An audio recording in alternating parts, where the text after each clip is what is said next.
Hey guys, welcome back to another episode of Zach Chat. My name's Zach Ballard, and today we're going to be going over my predictions for UFC 259 and how they panned out.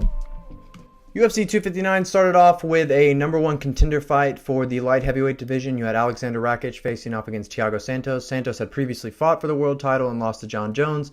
This fight to me was always going to go one of two ways. It was either going to end violently with a Santos KO or Rakic was going to walk away with a decision victory. I predicted Rakic would walk away with a decision victory, mostly just due to their recent success. And Thiago Santos had struggled in his last few fights. He's coming off an ACL tear during the John Jones bout, just looking to rebuild. And Rakic is a tough guy to get that first bout back in the UFC. He controlled the pace the whole time. He was constantly pressuring. Didn't use his wrestling as much as I thought he would, but he did control all the striking exchanges. It was just a clean-cut, unanimous victory for me, and one that I predicted would happen. The next fight on the card, though, was your classic striker versus grappler fight. You had Islam Makhachev, a world-class grappler, versus Drew Dober, a solid striker. And it ended just that way. The world-class fighter beat the solid fighter.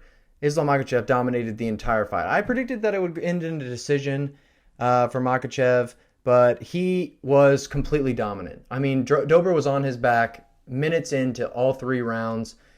Almost got submitted by armbar in the first round. Really surprised he actually made it out that one. Spent his about 4.5 minutes on his back in the second round. And then in the third round, you could tell he was gassed. He got put in an arm triangle choke.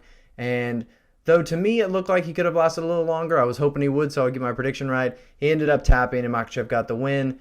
He improves to, I think, 19-1 in mixed martial arts, like 7-1 in the UFC. He's definitely working his way up the rankings. I think it's probably about time he got a top 5 fighter in the lightweight division. Every fight card in the UFC usually has an asterisk by it. There's always great ones, but there's always something that went a little bit funky in one of the fights and ended in a result that you weren't sure should have happened. UFC 259 was no different. That result came in the Petr Yan versus Aljamain Sterling fight. Yan was walking through that fight, winning. I think I had him up 2-1, 3-1. Aljamain looked like he was trying to win the fight on volume. He tried to implement his wrestling a couple times, was unsuccessful. Yan actually got the most takedowns in the fight. I think it was 6-0, 6-1 takedowns in that fight. The fight did end, though, unfortunately, with a illegal knee to a downed opponent. Yan, this was a completely dirty shot by him. He ended up being disqualified as Sterling was unable to continue the fight. I'm glad he was unable to continue. He didn't look like he was in good enough shape to keep going. Just too much danger presented to a fighter. So Sterling did walk away with the bantamweight title, though of course he was very unhappy about the way the result ended. I predict there will be a rematch between these two to get it all solidified. I said it before the fight. Outside of Valentina Shevchenko, not a single woman in mixed martial arts belongs in the cage with Amanda Nunes. She's too good. She's too strong. She's got too much technique. And if her striking doesn't do it, she'll do it with her jiu-jitsu like she did against Megan Anderson. Like, I know that Megan Anderson was the taller fighter. She had the reach. She had pretty good power. Nunes didn't care about any of that. She walked right through her. Bell rings. She starts swinging. Within a first minute and a half, she's got her down. She gets on top of her, gets her in a triangle arm bar, and that's it.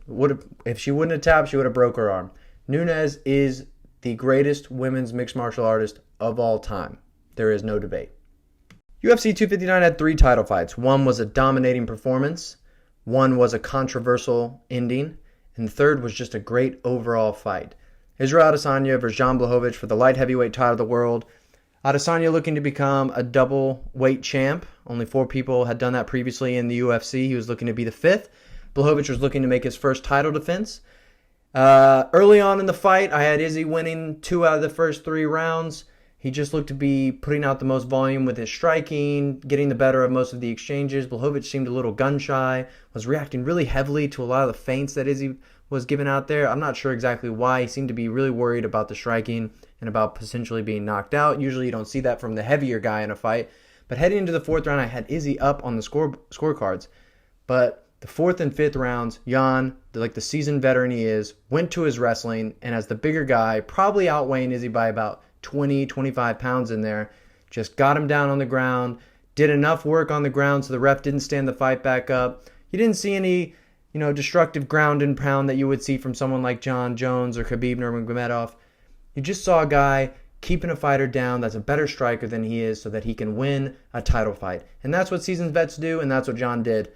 Overall, UFC 259 was a great card outside of the Jan and Sterling fight, but still, every card has its asterisks. Hey guys, thanks for tuning in for another episode of Zach Chat. My name is Zach Ballard. Consider hitting the like and subscribe button at the bottom of the page, and thanks for watching.